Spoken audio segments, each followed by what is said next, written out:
berlebihan. Nah sekarang kalau kita ke kumur, Bu ya, di bulan Ramadan. Nah kalau selama kita tidak mubalaghah, tidak berlebihan, nggak sengaja ada yang ketelan, nggak batal, karena kita lagi melaksanakan sunnah. Kira-kira jelas gak? Jelas gak? Tapi kalau berlebihan tetap batal. Nah lalu kalau bersiwak itu kalau di bulan Ramadan kita lagi puasa sampai sebelum zuhur, Bu ya, itu masih sunnah. Tapi setelah zuhur makruh. Kira-kira jelas gak? Nah sekarang kita bersiwak nih di pagi hari, nggak sengaja ada yang ketelan, batal gak? Batal gak? Kenapa nggak batal?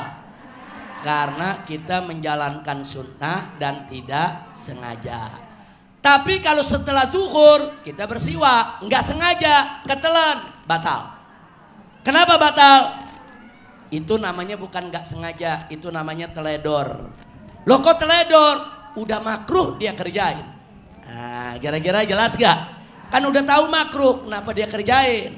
Kalau udah makruh dia kerjain, kemudian nggak sengaja masuk, itu namanya sembrono, itu namanya teledor. Hukumnya batal. Kira-kira jelas gak, Bu? Alhamdulillah. Bu, ini keenakan tanya jawab udah lewat waktu, Bu. Kebetulan jam di situ mati, saya nggak megang jam. Ya Allah, Bu. Udah ringkas saja, jangan ada tanya jawab lagi, Bu ya. Bu, lihat ada puasa, singkat aja. 1, ada puasa yaitu sahur. Orang yang sahur barakah, dapat pahala. 2, sahurnya diakhirkan. Nah, jadi jangan sahurnya jam 10 malam, Bu. Bu, lebih akhir sahur lebih bagus. Paling tidak 1 jam sebelum fajar, sebelum subuh. Subuhnya 4:30, sahurnya jam 4 umpamanya, atau jam 3:30, Bu. Jangan sampai jam 10 udah sahur. Bu, sahur sunnah, mengakhirkan sahur juga lebih Yang ketiga, menyegerakan berbuka. Kalau sudah masuk waktu buka, langsung buka, Bu. Jangan ditunda. Jangan ntar dulu, begini dulu, begitu dulu. Ibu ada dimanapun, walaupun ada di jalan, batalin. Ada walaupun sekedar air, sekedar korma, batalkan dulu itu puasa. Itu ajaran Nabi kita Muhammad sallallahu alaihi wasallam. Yang keempat, menjauhkan maksiat. Lagi puasa jangan maksiat. Yang kelima, mandi junub sebelum fajar. Jadi kalau ada yang malam hari junub atau suami istri melakukan hubungan intim, usahakan mandinya sebelum fajar. Itu sunnah, ada. Tapi bagaimana kalau mandinya sesudah subuh? Setelah azan subuh baru dia mandi, puasanya sah. Karena apa? Karena dia junubnya kan sebelum masuk puasa. Begitu masuk puasa dia junub, sah dia punya puasa. Tapi afdolnya segera mandi sebelum fajar. Yang 6, tidak kerja keras, jangan kuras tenaga. Jadi di bulan puasa itu jangan. Banyak orang-orang lelaki ini bulan puasa pagi justru pada main bola, pada lari ke sana kemari. Jangan, makruh. Jadi jangan kita kuras tenaga. Karena puasa itu bukan untuk berlemah-lemahan, bukan untuk nguras-nguras tenaga, bukan untuk berlemes-lemesan, tidak. Nah, supaya kita kuat puasa, bagus puasa kita, fokus puasa kita, jangan buang tenaga kalau tidak perlu. 7, tidak mencicipi makanan. Nah, Bu. Nah, tapi kalau mencicipi hukumnya kalau nggak ditelan puasanya tidak tapi sunnahnya jangan mencicipi. Jadi kalau ibu udah jago masaknya, udah pinter naruh garam sama gula sama lainnya, nggak usah dicicipi lagi, Bu. Insya. Yang ke-8, berdoa saat berbuka puasa. Buka puasa, Bu, jangan kayak orang balas dendam. Nungguin azan tuh makanan di depan ada paha 2 paha ayam. Nah, kemudian ada segala macam, Bu ya. Begitu beduk kedengeran azan, nggak pakai baca doa, langsung dia minum. Jangan, baca doanya, ada adabnya, jangan ditinggal. Baik, yang ke-9, menjamu buka puasa. Bu, menjamu buka puasa itu sunnah yang luar biasa. Makanya di Mekah, di Madinah, kalau yang namanya bulan puasa menjelang maghrib penduduk asli Mekah, penduduk asli Madinah rame-rame berlomba-lomba bawa makanan, bawa minuman, bawa roti, bawa korma ke dalam masjid. Mereka bawa supra, mereka gelar supra. Setiap orang asing lewat dia paksa diseret-seret supaya duduk di supra dia. Ya, kenapa? Karena dia pengen berlomba untuk memberi makan orang yang buka puasa. Nah, jadi itu sunnah. Makanya ibu kalau ada masjid-masjid di kampung ibu yang suka orang musafir datang, jamaah masjid kumpul, kirimin makanan ke masjid. Kirimin makanan, minuman, kirimin apa saja supaya yang marbotnya bisa ngikut nyicipin, yang berjamaah, yang mampir lagi di jalan, Bu, itu pahalanya besar. Yang ke-10, memperbanyak ibadah, insya Allah. Baik, sekarang kodok puasa, Bu, perhatikan kodok puasa. 1, musafir wajib kodok tanpa fidyah. Nggak ada fidyahnya, wajib kodok tanpa fidyah. Musafir nggak puasa bulan Ramadan, ya nanti dia wajib kodok. Berapa hari dia nggak puasa tanpa fidyah. Yang kedua, sakit yang bisa sembuh. Nah, waktu Ramadan dia buang-buang air, bisa sembuh gak? Bisa. Nah maka dia nggak puasa. Nanti di bulan lain wajib kodok tanpa fidyah. Nah kenapa wajib kodok tanpa fidyah? Karena penyakitnya bisa sembuh. Yang ketiga, sakit yang sulit sembuh. Nah, seperti orang hari ini sakit, makin hari sakitnya makin bertambah.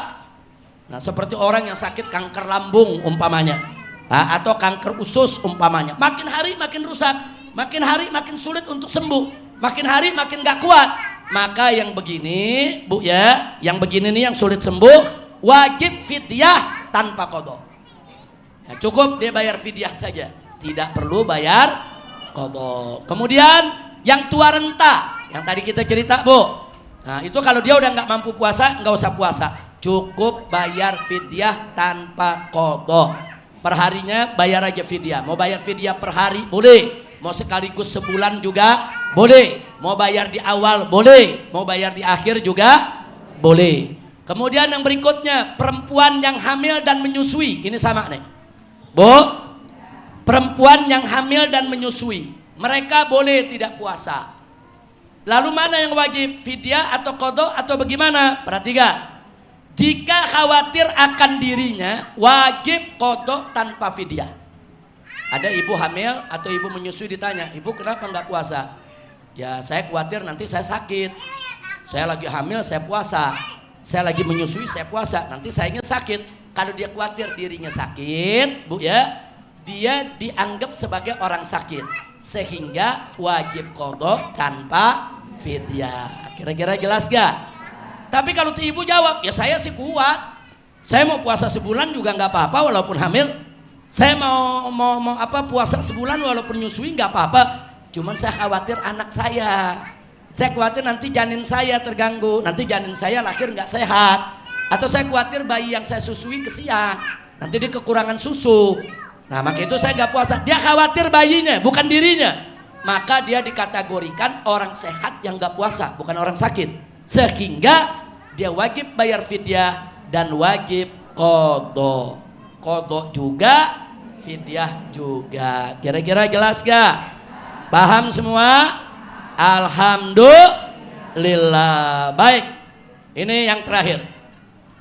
Kafarat membatalkan puasa dengan jima, hubungan intim antara suami istri di siang hari bulan Ramadan. 1, nah, perhatikan ibu.